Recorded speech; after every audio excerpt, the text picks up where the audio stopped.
Chapter 1. 2 years after she buried her husband, Maren Calloway opened her front door and found him standing on the porch. The jar of pickled okra slipped from her hands and shattered on the heart pine boards, brine spreading dark between them like floodwater, and Maren did not notice. She stood in the doorway of the farmhouse she had lived in for 31 years and looked at the face of Samuel Calloway, the grey eyes, the strong jaw shadowed with silver stubble, the way his head tipped slightly left as if he were always listening for something in the next room. And she felt her heart stop and start again, wrongly, like an engine turned over in cold weather. "You're dead," she whispered.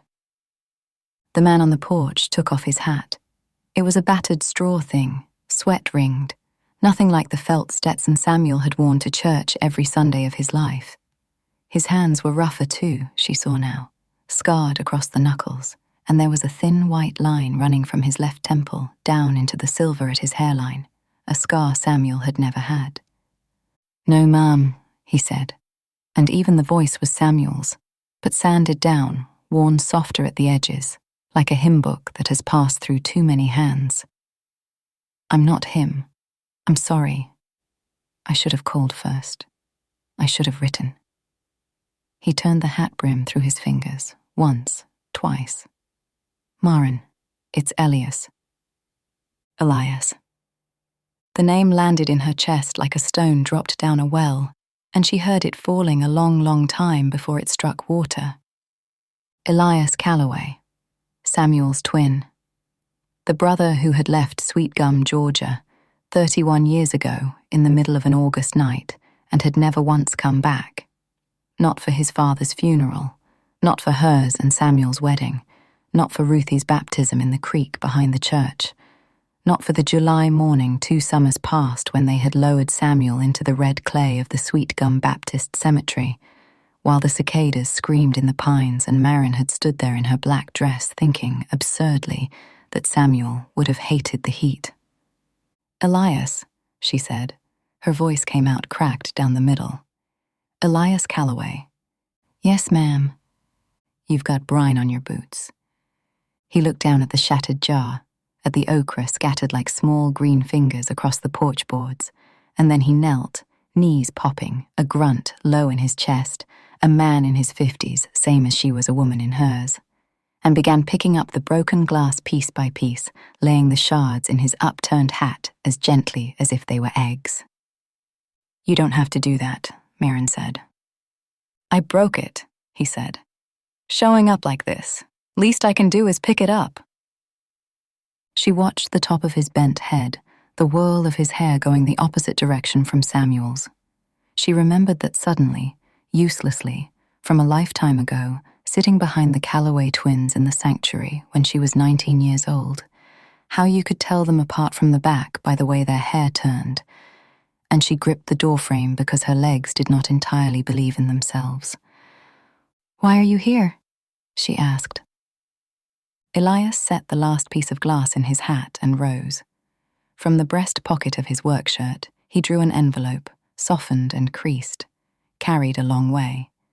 Her name was on the front of it, in handwriting she would have known in the dark, in a crowd, at the bottom of the sea. "Maren," it said. Samuel's hand. "He wrote me," Elias said quietly, "before he passed. It took a while to find me. I was working a job in West Texas, and I don't stay put good. By the time it caught up to me, he was already gone." His jaw worked. "There were 2 letters in the envelope, one for me. One he asked me to carry to you myself. Said I wasn't to mail it, said I had to put it in your hand." He held it out. Maren looked at the envelope and did not take it. The evening was coming down gold and slow over the orchard behind him, 400 peach trees in their winter bones marching in rows to the creek, and a mockingbird was running through its whole catalog in the chinaberry tree, and somewhere down the road, Beulah Tatum's dogs were barking at nothing, and none of it was real. None of it was as real as that envelope. "He's been dead 2 years, she said. 2 years, Elias. I know it. You didn't come to the funeral. I didn't know, he said. I swear it before God, Maren. I didn't know till January. I was in a bunkhouse outside Odessa, and a man handed me a fat envelope that had been forwarded 4 times, and I sat down on the edge of a cot and read that my brother was dying, in his own hand, and had likely been in the ground more than a year already. He drew a breath that shook. I have missed a lot of things I can't ever get back. I'd rather not miss any more of them. That's the whole of why I'm here. The mockingbird stopped. The evening held still. Maren took the letter. There's a tenant house, she heard herself say, down past the pump shed. Roof's sound. You can stay the night before you go on wherever you're going. Something moved through his face. Samuel's face, not Samuel's face. Like wind moving through wheat. Thank you, Elias said. Supper's at 7. It's just vegetable soup and cornbread. That'll be the best meal I've had in 31 years, he said, and put his ruined hat full of broken glass under his arm and went back down the porch steps into the gold light.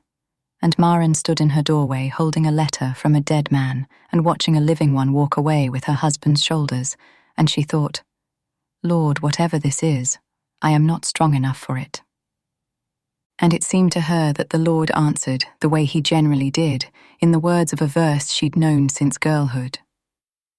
My grace is sufficient for thee, for my strength is made perfect in weakness. It had better be, Maren said out loud to God and the mockingbird both. It had better be sufficient, because I am about out. She did not open the letter that night. She put it on the mantel, propped against Samuel's picture, and the two of them, the letter and the photograph, watched her all through supper while Elias Calloway ate 3 bowls of her vegetable soup at her kitchen table with his head bowed low, like a man at an altar. Chapter 2.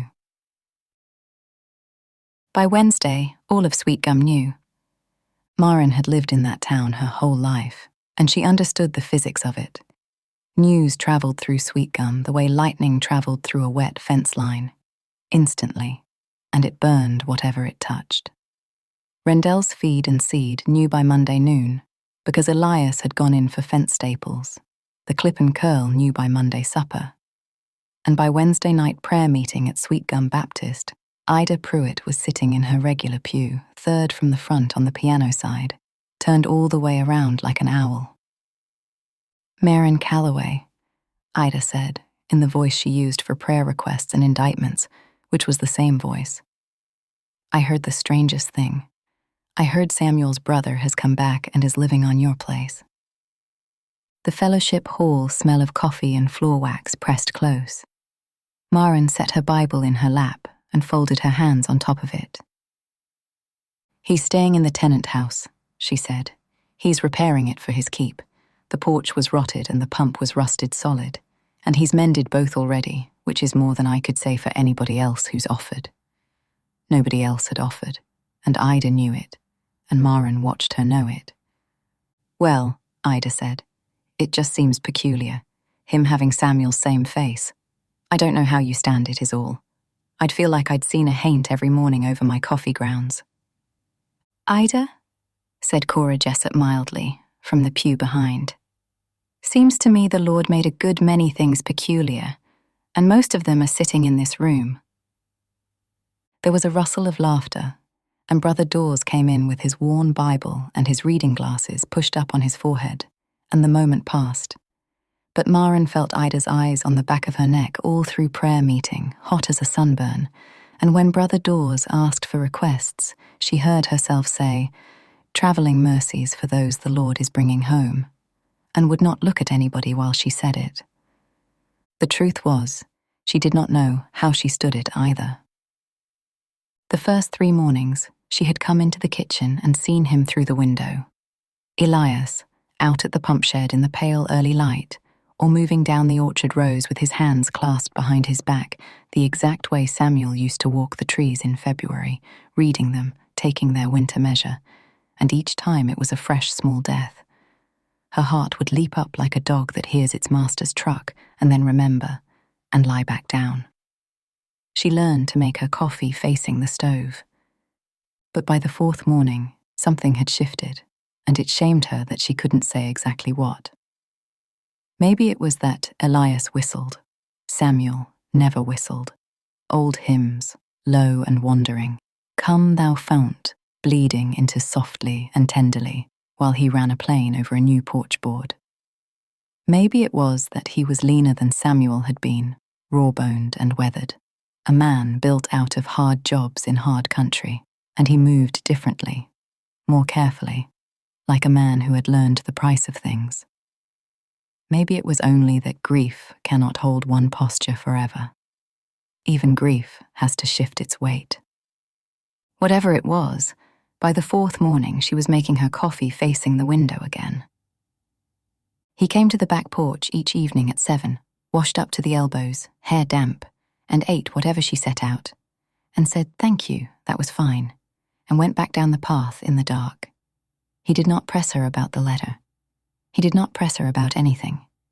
He talked when she asked about the places he'd been: oil patch in Texas, wheat harvest cruise from Oklahoma to Saskatchewan, 2 years framing houses in Tennessee, a stretch he skipped over with his eyes on his plate. And he asked about the orchard and about Ruthie. And when Maren showed him the picture of Ruthie's graduation from nursing school, he held it a long time and said, "She favors you," in a voice with a crack in it, and handed it back. He never once said Samuel's name first. He waited, always, for her to say it. She noticed that. On Thursday, it rained, a cold grey March rain, and Maren carried an armload of Samuel's old work clothes down to the tenant house because Elias had exactly 2 shirts to his name, and one of them had a tear at the shoulder she'd been staring at for a week. She found him at the little table by the window with a Bible open in front of him, a cheap paperback one, swollen with water damage, held together with a rubber band. And he stood up so fast when she knocked that his chair went over backward. "I brought you some of Samuel's things," she said. "Shirts, a good coat. You're of a size. He'd—" Her throat closed and she pushed through it. "He'd want them worn." Elias looked at the folded clothes in her arms and did not move to take them. "I don't know that I've got the right," he said. "They're shirts, Elias. It's not the mantle of Elijah." That surprised a laugh out of him. A real one, short and startled, and she saw, for the first time, the thing that was entirely his own. Samuel's smile had gone wide and public, a deacon's smile, a smile that ran a Sunday school class of fidgeting boys for 20 years. Elias's came reluctant and crooked, one corner first, like a door opening in a house where the man inside isn't sure he wants company. It undid something in her, that smile. It was the first moment he looked like nobody but himself. "Well," he said, seeing as the mantle's already been declined. He took the clothes from her, careful not to let his scarred hands brush hers, and she noticed the carefulness, and noticed herself noticing it, and put that away to not think about. Her eyes fell on the swollen paperback Bible. It was open to Genesis, and she could see, even upside down, where a rough pencil had underlined and underlined again, the paper nearly worn through. "What are you reading?" she asked. Elias was quiet a moment. Rain ran down the window glass and made the orchard waver. "Jacob and Esau," he said finally. "The twins. I've been reading it over and over since Odessa, trying to make it come out different." He touched the page with 2 fingers, gently, like touching a wound. "It never does. Esau still comes up the road and Jacob's still afraid. And then—" He stopped. "And Esau ran to meet him," Maren said softly, because she had taught that lesson to 3rd graders for 2 decades, and embraced him and fell on his neck and kissed him, and they wept. "And they wept," Elias repeated. He closed the Bible with great care, the way you'd close a door on a sleeping child. "I got that far too late, Maren. 31 years too late. There's no running up the road to a grave. The rain filled up the silence. She stood in that small room that smelled of pine shavings and coffee, 3 feet from a man with her dead husband's face and a stranger's broken voice, and every rule she knew said to say something kind and leave. I haven't opened his letter, she said instead. It's been on my mantel 11 days. I look at it every night and I can't. Why not? Because Samuel Calloway never in his life wrote a letter when talking would do, Maren said, which means there's something in it he couldn't say to my face. And I have buried that man once already, Elias. I don't know if I can stand to find out I didn't know who I was burying. Elias nodded slowly, like a man who understood exactly, to the penny, what that cost. Then don't open it yet, he said. It's kept 2 years. It'll keep till you're ready. The Lord's not standing over you with a stopwatch. He paused, and the crooked smile ghosted through. That's generally Ida Pruitt's job. Maren laughed. It broke out of her before she could catch it, the first laugh that had lived in that farmyard in 2 years, and ran back through the rain to her kitchen with her empty arms and her full chest, and stood dripping on the linoleum, saying to the Lord, I don't know what you're doing. I want it in the record that I said so. Chapter 3. April came to Sweetgum the way it always did, overnight and all at once, like company you knew was coming and still weren't ready for. 1 week the orchard was 400 grey skeletons. The next, it was 400 brides. Peach bloom rolled down the rows, pink and reckless, and the air got so thick with the smell of it that Maren woke some mornings half drunk before her feet hit the floor. Samuel used to call Bloom Week the Lord showing off. Elias, it turned out, called it work.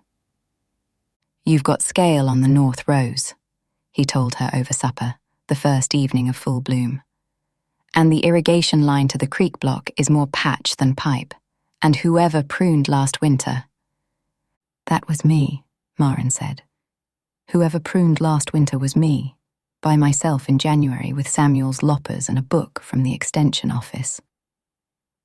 Elias put down his fork. Then you did a fine job for one woman with a book. But it's 40 acres, Maren, and it's been run short-handed for 2 years, and you know it better than I do. You're 1 bad season from the bank. I saw the notice folded up on your seat of your truck. The kitchen went very quiet. The clock over the stove, the one shaped like a rooster that Ruthie had given Samuel as a joke, ticked on. That's my business, Maren said. Yes, ma'am, it is. He held her eyes, grey on brown, steady. I'm asking you to make it mine. Not the deed. I don't want an acre of it, and I'll sign anything Lawyer Bird draws up saying so. I mean the work. Let me stand the trees back up. Let me earn my brother's shirts. His voice dropped, rough. I have spent 31 years working every kind of dirt except the dirt I come from. Let me do this one thing before I'm too old to do anything. Maren looked out the window at the pink rose going blue in the dusk.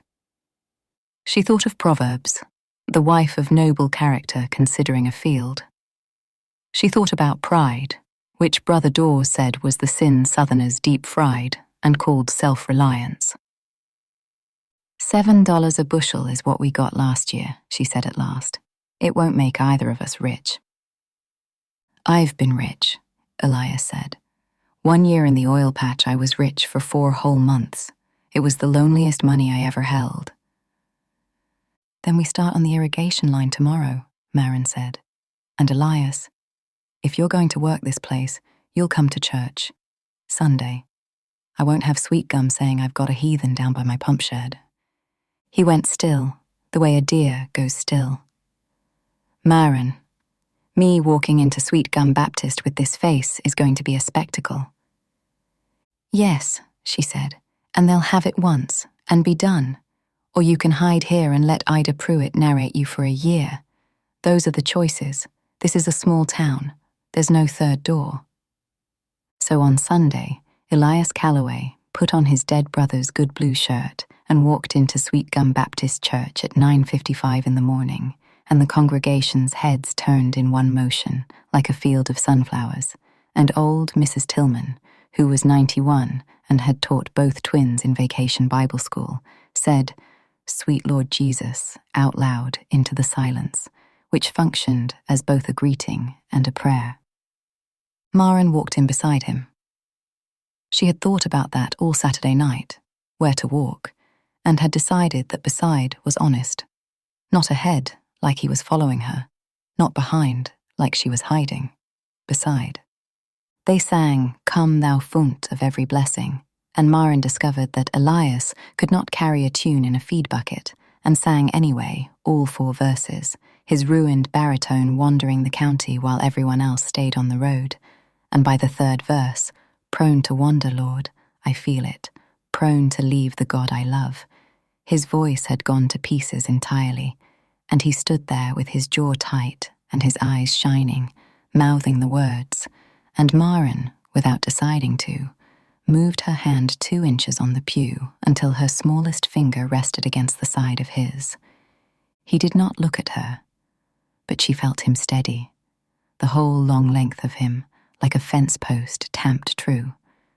Brother Dawes preached from Luke 15, which Maren suspected was not an accident, Brother Dawes being gentle but not subtle. "For this my son was dead, and is alive again. He was lost, and is found." And when the invitation hymn came, Elias stayed rooted in the pew, gripping the rack in front of him until his knuckles went white and did not go forward. And Maren understood that whatever was standing between Elias Calloway and that altar was a thing with roots, and it was none of her business, and she was going to lose sleep over it anyway. Afterward, in the fellowship yard, the town came at him in waves. Men who'd played ball with the twins 40 years ago, women who'd cried at Samuel's funeral. Ida Pruitt, who looked Elias up and down and said, "Well, I suppose you'll be wanting his pallbearer spot at the men's fish fry too," which even for Ida was remarkable. And Elias said, "No, ma'am, but I'll fry the fish. I cooked for a wheat crew of 30 for 6 years. You tell me when to show up." And Ida, finding herself agreed with before she could be offended, was struck dumb for the first time in living memory. Cora Jessup laughed so hard she had to sit down on the church steps. Driving home, gravel popping under the truck tires, Elias looked out at the blooming rose and said, "Thank you." "For what?" "The pew," he said. "The little finger. I know you know what I mean, so don't say you don't." Maren kept her eyes on the road. Her face was warm, and she was 52 years old, and her face had no business being warm. "It's what you do when a man's grieving," she said. "It didn't mean anything." "All right," Elias said, mild as milk, and looked back out the window, and the orchard went by pink and shameless, and neither of them believed her, and both of them let it lie. Chapter 4. Ruthie came home the 3rd weekend of April, driving down from Atlanta with her scrub still in the back seat, and Maren knew within 1 minute of the hug that her daughter had come loaded. Ruthie waited until Saturday supper.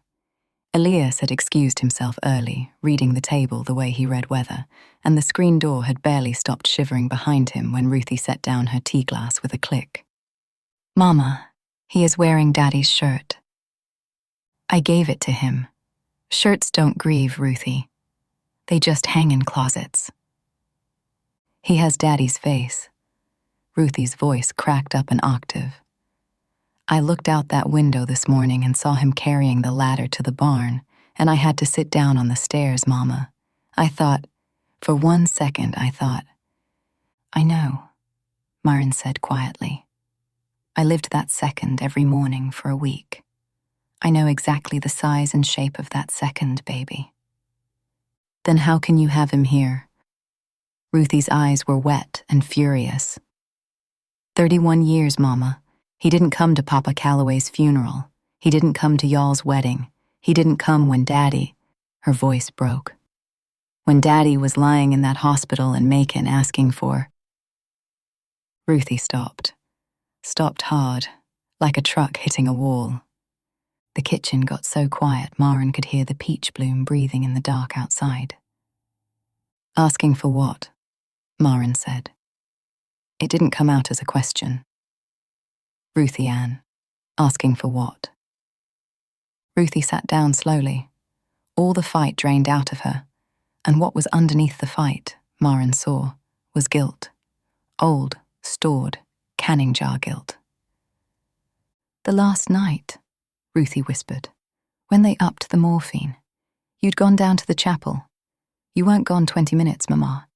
And he got restless, and he kept saying it over and over. I thought he was confused. I thought he meant... I told myself he was calling for Jesus and slurring it. She wiped her face with the heel of her hand. He was saying Eli. He said, tell Eli I lied, tell him it was me. And then you came back, and he settled, and by morning he was gone, and I didn't. Mama, what was I supposed to do with that? So I buried it. I buried it with him, and now that man is out there wearing Daddy's shirt with Daddy's face, and it's all come up out of the ground. Maren sat down across from her daughter.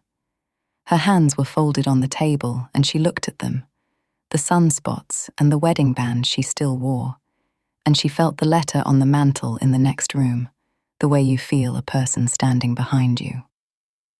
Tell him I lied. Tell him it was me, she repeated. What did he mean, Mama? I don't know, Maren said, and then, because she had never lied to her daughter and wasn't going to start at 52, but I think it's in the letter. They opened it together that night at the kitchen table under the rooster clock. Maren slit the envelope with Samuel's own pocket knife, which felt right, and unfolded 3 pages of legal pad covered in the cramped, upright hand of a dying man writing against a deadline, and read it out loud, because some things must be read out loud, or they can't be survived. Maren, if you are reading this, then Eli did what I asked, which means he is a better man than I ever let you believe, which is the whole trouble and always was. I have got to write this fast, honey, because I am short on time and shorter on courage. And I have noticed a man's courage generally gives out before his time does. You remember it was Eli who courted you first.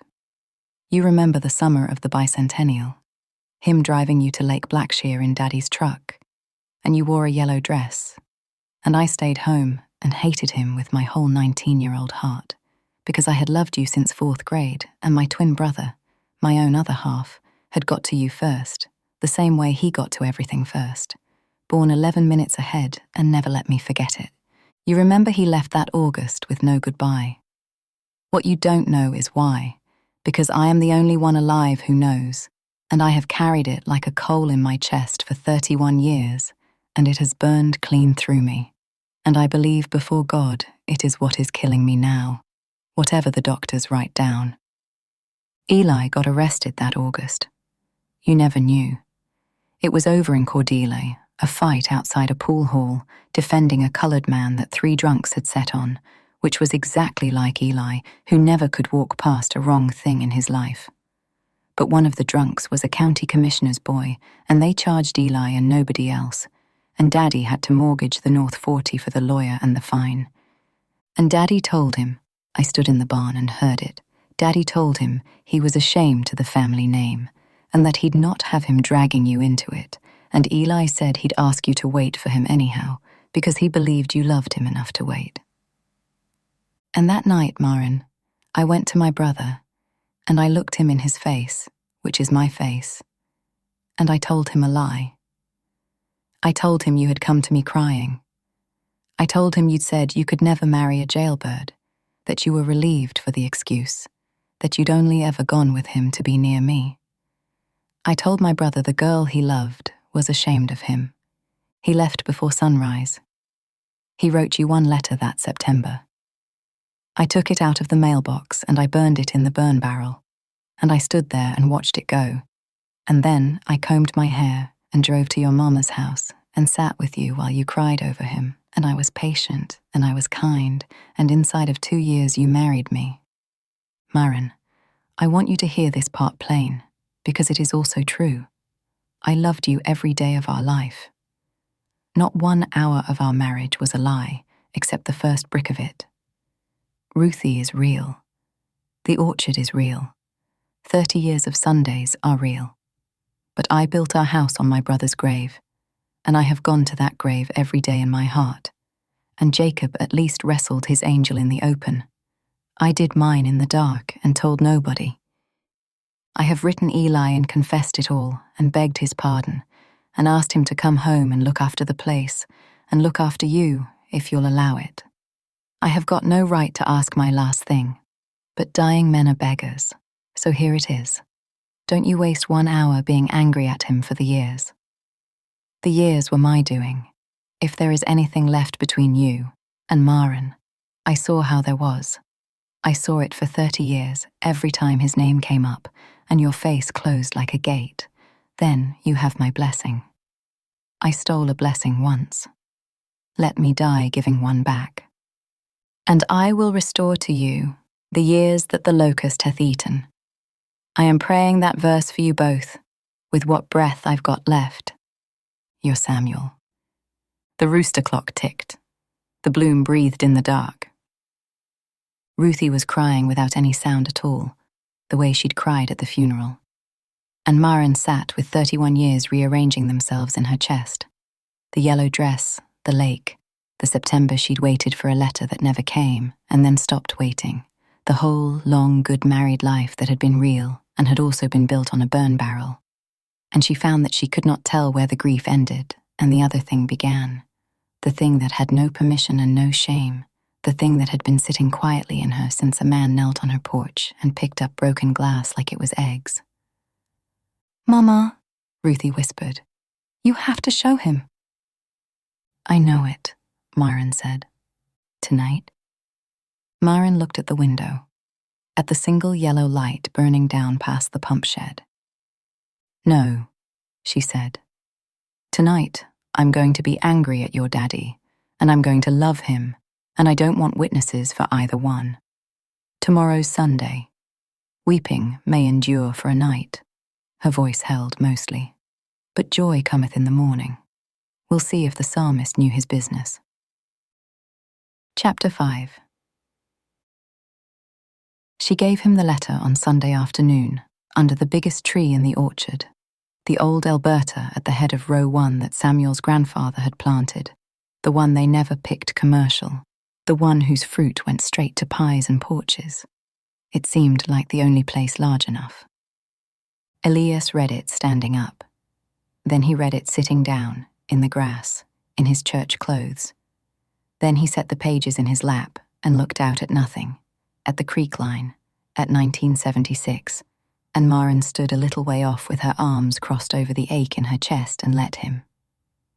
"I wrote you a letter that September," he said finally. His voice sounded like it had been dragged behind a truck.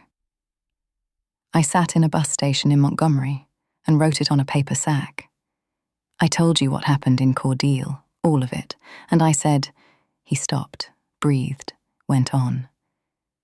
"I said if any part of you could wait, put a light in the tenant house window on Christmas Eve, and I'd be at the midnight service, and we'd stand up in front of everybody and let them say what they liked." Maren's heart came apart quietly, like wet paper. "I hitchhiked back Christmas Eve," Elias said, 1976. "I stood at the fence line of this orchard at 11 o'clock at night in the sleet, and I looked at that tenant house, and it was dark, and I looked at the home place, and there you were through the kitchen window, drying dishes, with Samuel beside you drying too, laughing at something. And I thought, well, there it is." She never got a letter she needed to answer, because there was never a letter, because I never mattered. That's what I thought, Maren. A man believes the story that hurts in the direction he's already bleeding. He folded the letter along its creases with terrible care. I walked back to the highway. I was in Texas by New Year's. I outran every soft thing in my life for 31 years, and the whole time the light was only dark because he burned it. "I would have waited," Maren said. It came out of her plain and unadorned, 52 years old, standing in the grass in her church shoes. "I want that said out loud, one time under the sky. I waited anyway, Elias, without even a reason. I didn't say yes to Samuel for 2 years, and I told my mama it was because I was praying about it. And I was. But what I was praying was, bring him back, and I got tired of the Lord saying no, or what I took for no." She lifted her chin. "So, now it said." Elias got to his feet. He came toward her through the orchard grass and stopped at arm's length. Always he stopped at arm's length. She had watched him measure that distance for 6 weeks like a man measuring lumber, and his grey eyes went over her face slow, feature by feature, the way you read a verse you've decided to get by heart. "Maren Abbott," he said, giving her back her girl name. "I have carried you 31 years, through the oil patch and the wheat and the framing crews and 2 hospitals and 1 jail and every mile of I-20 both directions. I need you to know it wasn't a candle. It was a coal. It never once went out." His voice dropped to gravel. "And I need you to know I'm not asking you for one thing. You're my brother's widow, and this is my brother's grass, and I've got his letter in my hand giving away what wasn't his to give. A blessing's not a deed. It doesn't convey. You don't owe the dead your future, and you surely don't owe it to me." The bloom had gone by now. The trees were leafed out and setting fruit, hard little green promises by the 10,000. A wind came up the rose and moved her skirt and his sleeves, and did not touch the space between them, which held, which trembled, which held. "And if I'm not asked," Maren said, "then nothing's refused. That's tidy. That's real tidy, Elias. You can go on another 30 years, never risking a no." His jaw tightened. "That's not." "I'm 52 years old," Maren said. "I have buried my parents and my husband. I have prayed in waiting rooms you can't imagine. I am not a girl at a lake in a yellow dress, and I don't have 31 more years to spend on men who leave without asking me what I want." She stepped forward. 1 step, halving the sacred distance, and she watched it land on him like weather. And she reached up and laid her palm flat against his chest, over the drumbeat, over the coal. He went absolutely still. Under her hand, his heart was slamming like something in a stall. "Ask me nothing yet then," she said, softer. "We're neither of us ready, and there's a whole town, and there's Ruthie, and there's a grave I still talk to when I hang out laundry. But you'll take supper at my table, and you'll sing hymns off-key in my pew, and you'll quit measuring 3 feet of air between us like it's the Jordan River. And come Christmas Eve, Elias Calloway." Her voice went to a whisper because it had to. "You look at that tenant house window." His hand came up and covered hers, holding it against his chest, folding it in. One movement, 31 years long.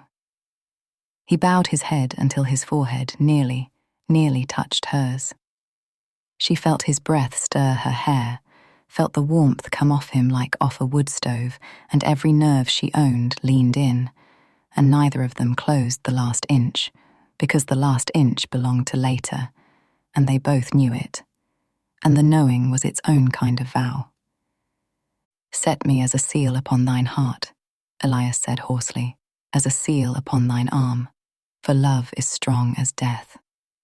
Song of Solomon, Maren managed, "at my age." "Many waters cannot quench it," he said. Chapter 8.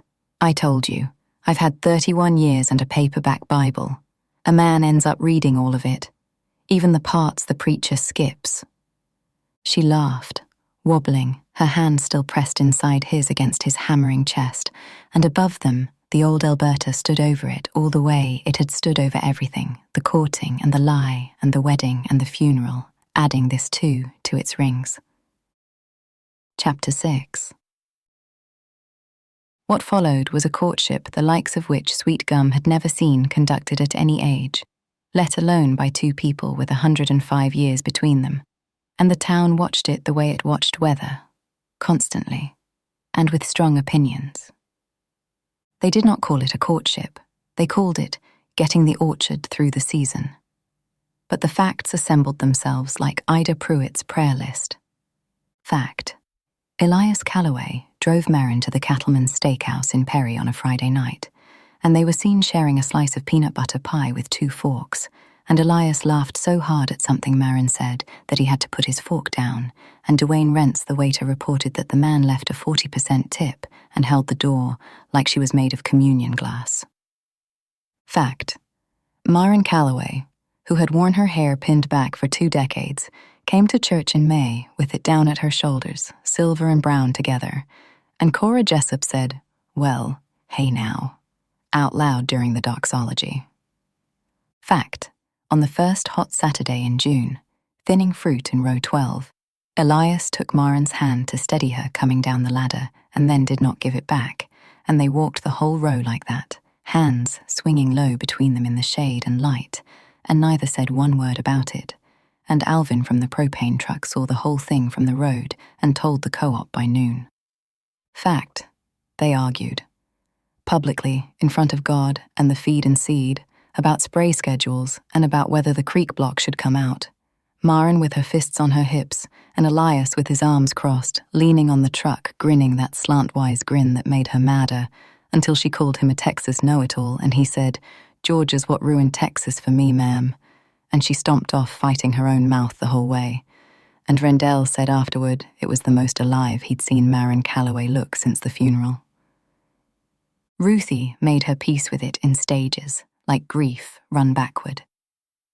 She came home every 3rd weekend, and at first she was polite to Elias the way a nurse is polite, professionally. Then one Sunday, she watched him rebuild the carburetor on her dead father's cantankerous Ford tractor with the same tilt-headed patience her father had never once had for machinery, cussing it gently in a way that was completely his own. "Come on now, sugar. Don't be like your maker."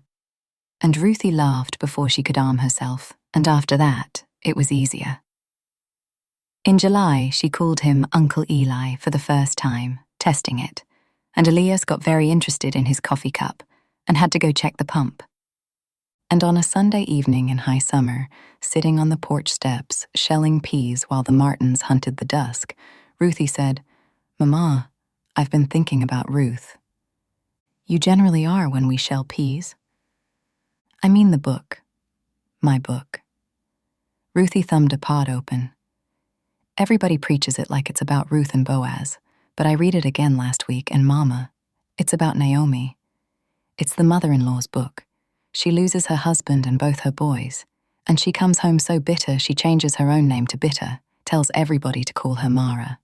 And the whole book is God quietly working her back around, through gleaning rights and barley and one kind man, until the last chapter, where the women of the town say," Ruthie's voice caught, and she pushed through it the way her mother had taught her. "They say, there is a son born to Naomi, not to Ruth, to Naomi. The Lord gave her back a family she thought was in the ground." She set down the bowl. "Your name's been one letter off of Mara your whole life, Mama. I looked it up, and I think it'd be all right with Daddy. That's all I wanted to say. I think it'd be all right, and I think I'd like to see it."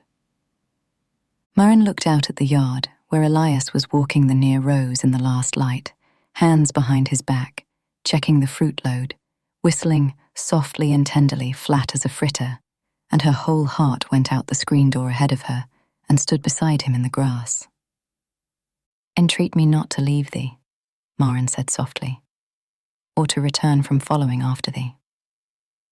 "For whither thou goest, I will go," Ruthie finished, and put her head on her mother's shoulder, and the peas sat forgotten, and the martins wrote their loops over the whole exhibit of it. Chapter 7. The storm came the 2nd week of July, with the early varieties heavy on the tree and the Albertas 10 days out, which is to say, it came at the exact moment when a year's living hung by 10,000 stems. It had been a hurricane down on the Gulf. By the time it crawled up into middle Georgia, it was just a huge, slow, wrecked thing, all rain and grief. But out ahead of it ran a squall line, and squall lines carry hail, and hail is to a peach farmer what the locust is to the Book of Joel. The warning came on the radio at 4 in the afternoon. By 4:15, Elias was hooking the flatbed trailer to the tractor, and by 4:30 half of Sweetgum Baptist was in Maren's farmyard. Rendell and his boys, Cora's husband Dee, Brother Dawes himself with his sleeves rolled over forearms nobody knew he had, even Ida Pruitt's grandson Colt with 3 friends from the county line, because that was the other physics of a small town. The same wire that carried gossip carried help, and it carried it just as fast. They picked like a house afire.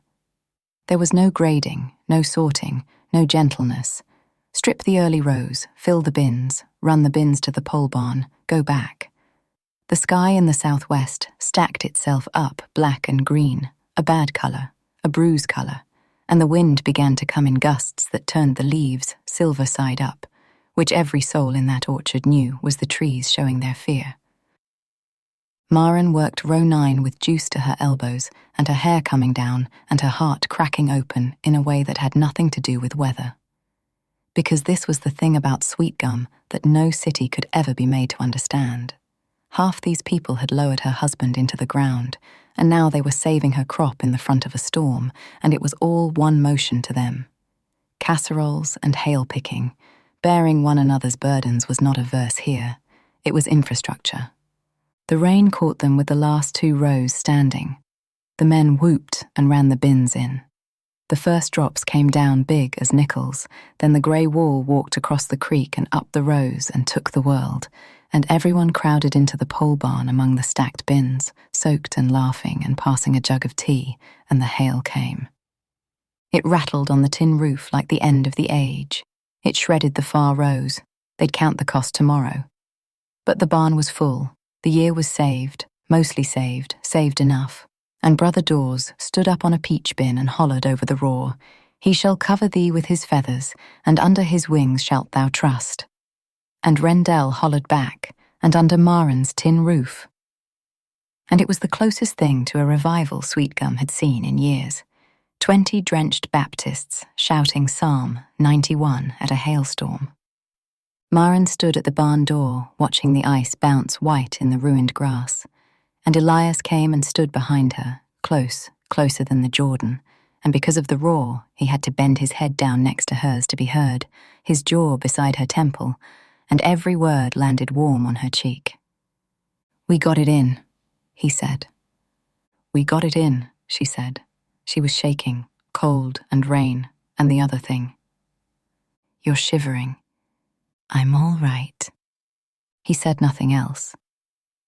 He simply reached around her and drew the edges of his open work jacket, Samuel's jacket that had become over months entirely Elias's jacket, that smelled now of a different sweat and a different man, around the front of her shoulders so that she stood wrapped, her back against his chest, his arms crossed loose over her collarbone, in front of God, the hail, and half the congregation of Sweetgum Baptist. Nobody said a word. Cora Jessup elbowed her husband so hard he dropped the tea. Maren stood inside that jacket, inside the roar, and felt the rise and fall of him against her back, and let herself lean. 1 full inch, all her weight in it, a whole confession in 1 inch. And felt him take it, brace, and hold. And she thought about the 2 years she had stood in doorways alone, listening to weather, and she closed her eyes. And she said in her heart, "Lord, I remember asking you why." I withdraw the question. The hail passed. The rain settled in to be ordinary. The neighbours ran whooping to their trucks through the puddles, and Brother Dawes, going last, paused by the barn door, looked at the 2 of them still standing wrapped up in 1 jacket like a 2-headed scarecrow, and said mildly to the rafters, "Ecclesiastes chapter 3 does say there's a time to embrace." He put on his hat. It's in the same list as a time to plant and a time to pluck up. I've always taken the position a farm's obliged to run the whole list. And he walked out into the rain, whistling, leaving them laughing, and it was under cover of that laughing that Maren turned inside the circle of the jacket and looked up at him, rain-soaked, 52, radiant, and Elias looked down at her with the whole 31 years standing in his eyes. And put his forehead against her forehead, only that, skin to rain-cold skin, both of them breathing hard as the hail run, his hands closing careful and enormous over her shoulders. And said, wrecked, Christmas Eve. I'm asking you proper, on Christmas Eve, the way it should have been asked in 1976, in a church, at midnight, out loud. Don't let me steal it early in a barn.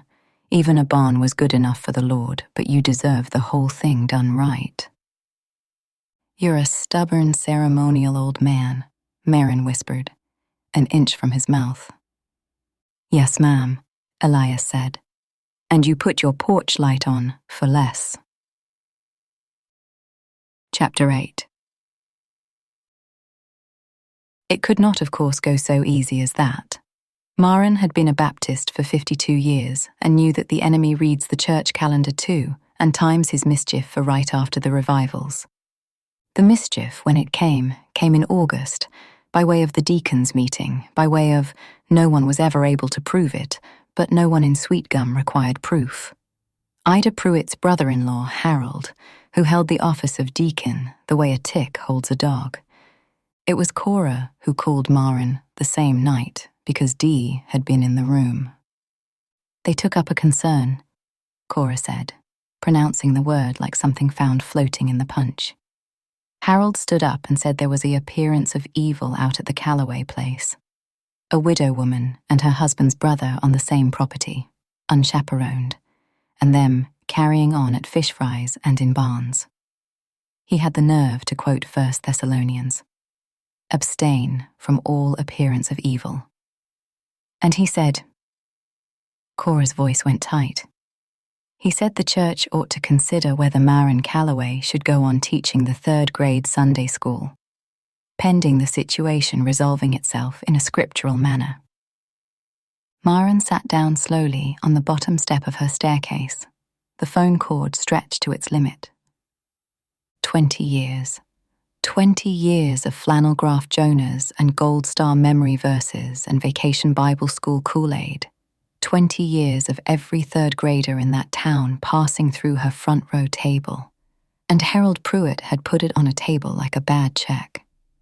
What did Brother Dawes say? She asked. He let Harold run all the way out of rope, Cora said with relish. And then he stood up and said, Harold, I have visited that farm without notice 11 times since March. I have been fed at that table. I have watched that man sleep in a tenant house a quarter mile from the home place and drive a widow to church with the truck windows down where all of Georgia can inspect the seating arrangement. If that's the appearance of evil, then evil has cleaned up considerable since my seminary days. Cora cackled. And then he said the vote on your Sunday school class would be held directly after the vote on whether Harold's fence is 8 feet onto church property, which he'd been meaning to survey, and there wasn't no more votes proposed. It should have ended there. Maren laughed on the phone with Cora, and it should have ended there. But Elias had been on the back porch, fixing the screen door when the phone rang, with the kitchen window open. Maren found him afterward, down at the pump shed in the dark, sitting on an upturned bucket, turning his old ruined straw hat through his hands, around and around, the way he had on her porch the first evening. She knew before he opened his mouth. She knew by the set of his shoulders. She had, after all, watched a man with those exact shoulders carry weight before. I heard, he said. Don't say I wasn't meant to. It's Harold Pruitt, Elias. Harold Pruitt once raised a concern about the color of the new hymnals. Brother Dawes shut it down. This time. He looked up, and his face in the yard light was older than she'd ever seen it. Maren, I have been the town's bad twin since I was 17 years old. I know how this goes. It doesn't matter what's true. I'm the jailbird that ran off, come back to live off his brother's widow, And every day between now and Christmas, there'll be another Harold, and it's your name they'll sand down, not mine. Mine wore out long ago. Your Sunday school class, Ruthie's daddy's memory, 30 years of standing in that town rubbed thin because I couldn't stay in Texas. He stood up. He set the hat on his head, and it looked terribly like a man dressing to travel. There's a fall framing crew out of Chattanooga that's been after me since June. 4 months' work. I'd be back. Don't you dare, Maren said. By Christmas, and it'd give the talk time to die down. And the deacons. Don't you dare, Elias Calloway. Her voice came out of her shaking, and loud enough to bounce off the pole barn, and she did not care. You look at me. You did this once. You stood at a fence line in 1976 and decided all by yourself what I could bear, what I'd be ashamed of, what my life ought to be spared, and you got on a highway, and it cost us 31 years. And now you're going to stand at another fence line and do it again, and call it protecting me, and you know what it is? It's the same sin your brother committed, run in reverse.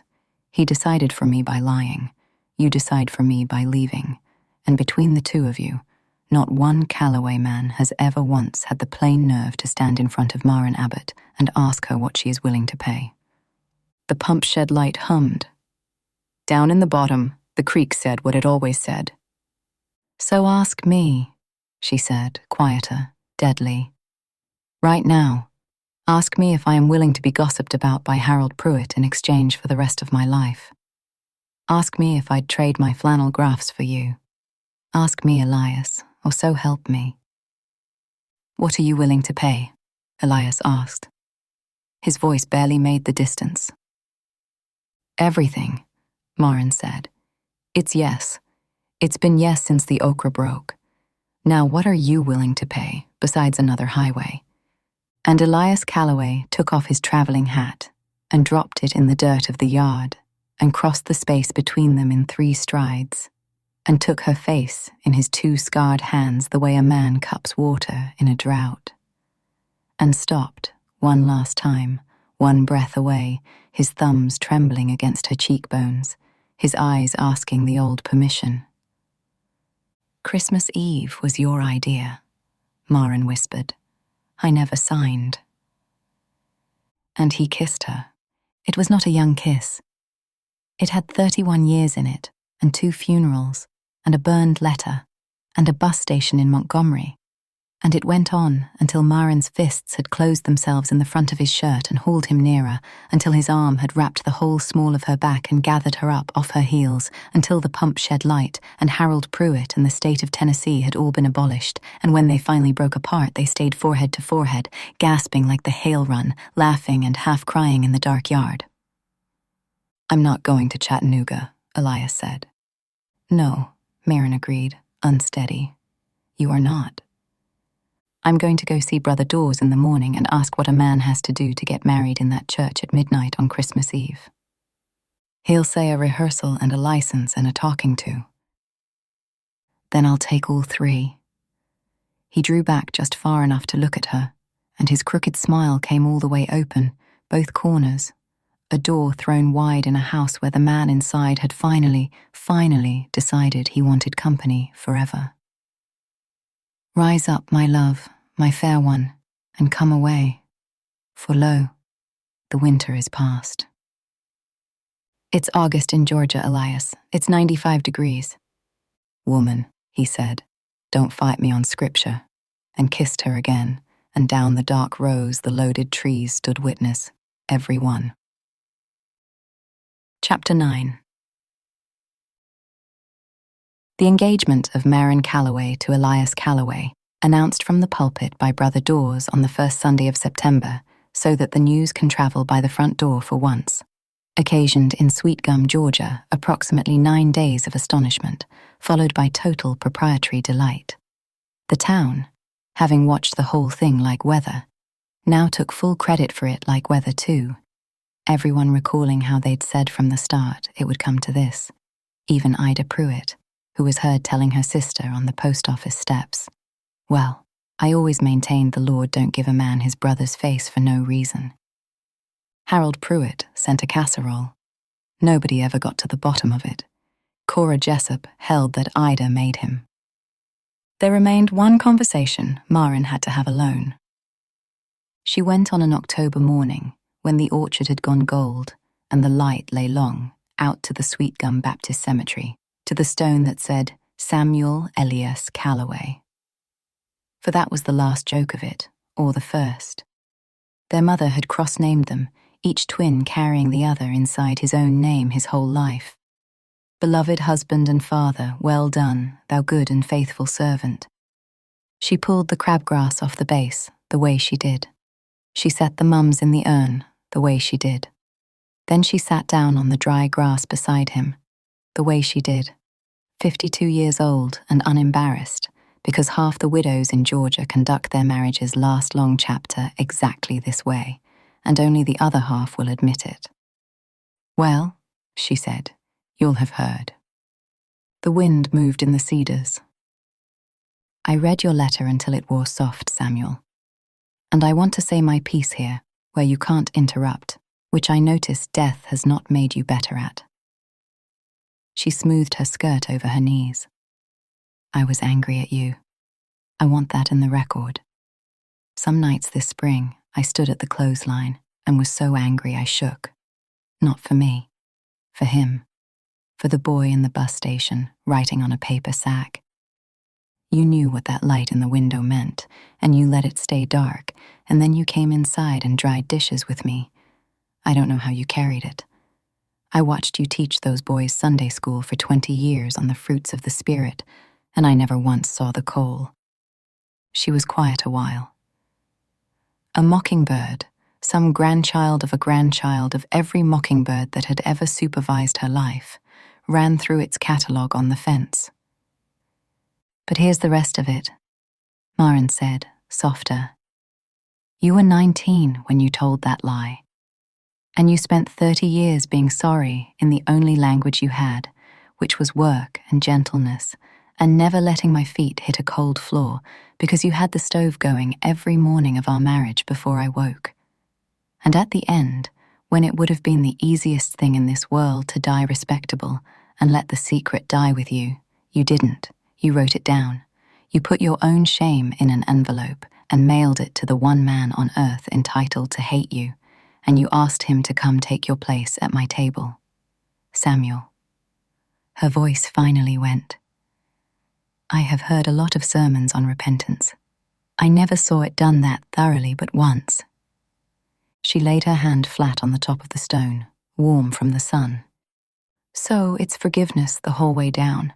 And I'll tell you how I know it's real and not just talk. I'm keeping the stove going. Your brother doesn't know it yet, but he's marrying a woman who gets her feet warmed of a morning, and he's going to learn how from your example because I intend to tell him whose custom it was. You'll be in that house, Samuel, not as a ghost, as a standard. She smiled, wet-faced, at the beloved name. Well done, thou good and faithful servant. They chiseled it before I knew the whole of you, and I've come out here today to say I'd chisel it again. You were a faithful servant, honey. You just started late. Most everybody does.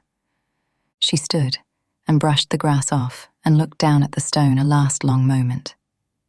He sings flat, she said. You'd be ashamed. All 4 verses every time, flat as Florida. I love him so much I can't hardly breathe around it. She touched the stone once more, 2 fingers, the way you'd touch a sleeping child's hair. Thank you for the blessing. We're going to spend all of it. And Maren Calloway walked out of the cemetery through the gold October light and did not look back, and it is a fact attested by Miss Letty Boone, who was tending her own husband's stone 2 rows over and had heard every word while pretending to deadhead her chrysanthemums, that she walked out of there lighter, and that Miss Letty sat down on her memorial bench afterward and cried like a girl. For the general hope of it, she said later at the Clip and Curl. For the general hope of it is all. Chapter 10.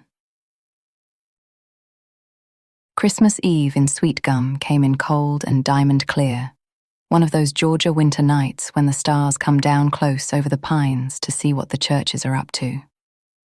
The midnight service at Sweetgum Baptist had run unbroken for 109 years, and in all that time it had never once included a wedding, because, as Brother Dawes announced from the pulpit in early December, nobody ever had the imagination to ask. The town, therefore, turned out to the last soul. Rendell closed the feed and seed early. The clip and curl did 17 heads that Wednesday. Ruthie came down from Atlanta 3 days ahead with a dress for her mother in a garment bag, and refused to let her see it until she'd hemmed it to her satisfaction, and when Maren finally stood in it in front of the wardrobe mirror. A deep winter blue, simple as a candle, silver hair down at her shoulders, Ruthie sat on the end of the bed and cried and said, "Mama, you look like the 4th verse of a hymn, the one where the whole church finally stands up." But the part of that night that Sweetgum told and retold for years afterward, the part that got itself into eulogies and anniversary toasts and one of Brother Dawes's finest sermons, happened before the service, out at the Calloway place, and only 2 people saw it. At 10 o'clock, dressed for his wedding in a new grey suit, Elias Calloway walked out of the home place, down past the pump shed, through the bare December rose, to the fence line along the road, to the exact spot, as near as a man could reckon across 50 years, where a boy had stood in the sleet in 1976 and looked at a dark window and believed the story that hurt. He stood there a long time in the cold, hat in his hands, letting himself feel the whole of it one last time. The dark window, the highway, the years the locust ate. Then he turned around, and the tenant house window was lit.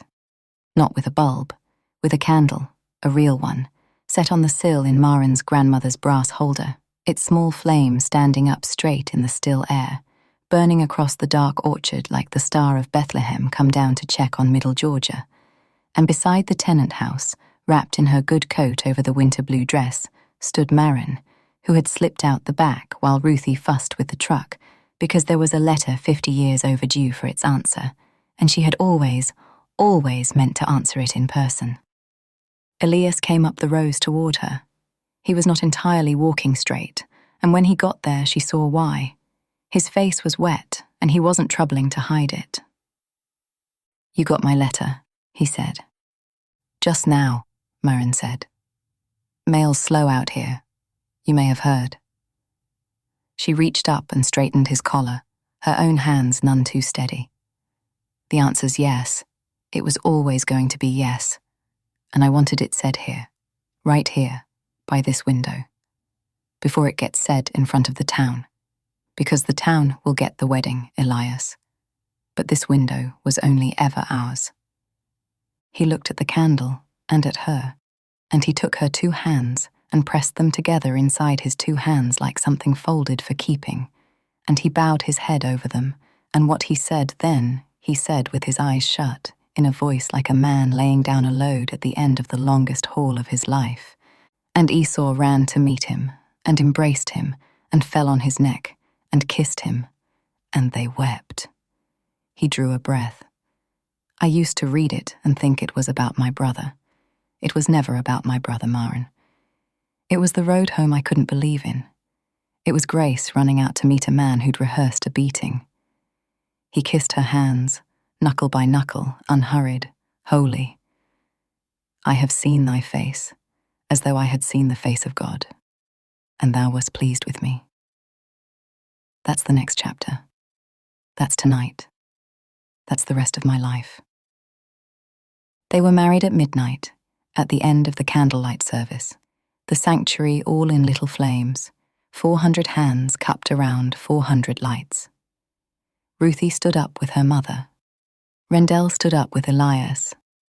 Brother Dawes read from the 2nd chapter of the Song of Solomon, "Lo, the winter is past, the rain is over and gone," and from the 2nd chapter of Joel, "And when he came to, I will restore to you the years that the locust hath eaten." He had to stop and take off his glasses and polish them a good while, and nobody in the room begrudged him the minute, because there wasn't a dry eye to judge him with, Ida Pruitt having gone to pieces entirely back in the third pew, piano side.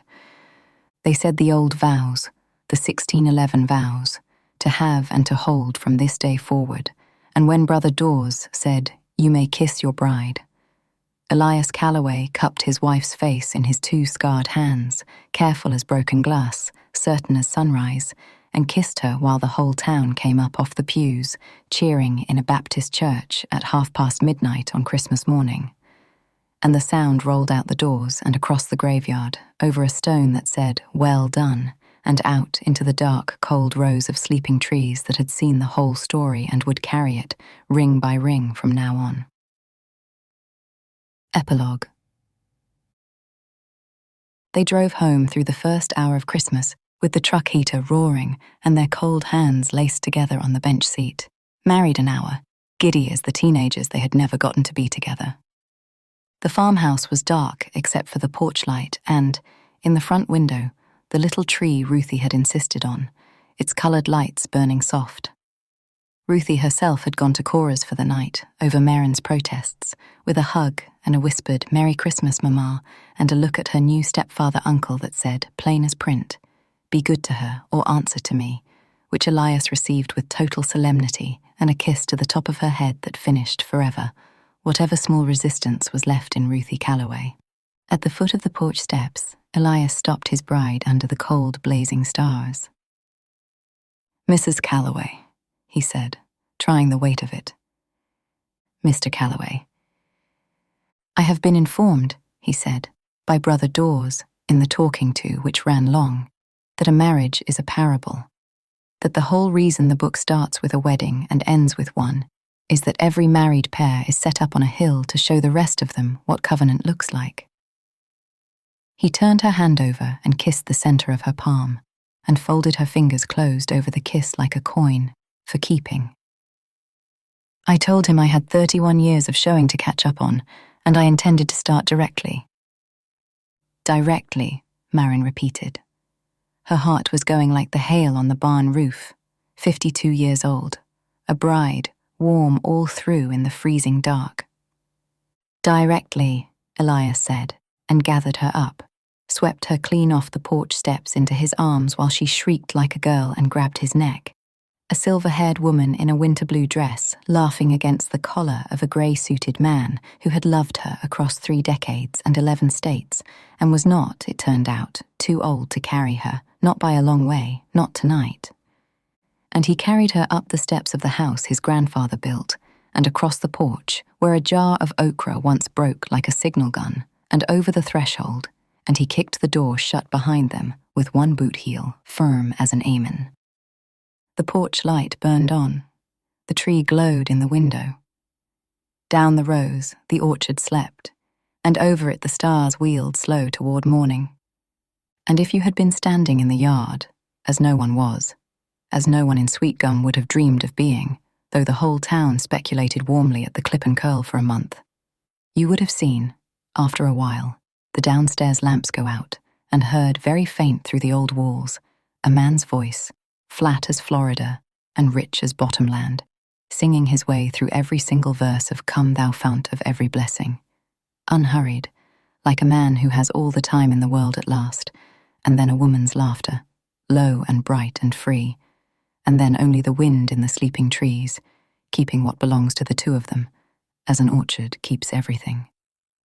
Many waters cannot quench love, neither can the floods drown it. Song of Solomon 8:7. In the spring, the bloom came back to the Calloway place, 400 trees going pink in a single week, reckless as ever, and Elias Calloway stood at the head of row 1 with his wife's hand in his and said it first that year, before she could. "The Lord's showing off." The end.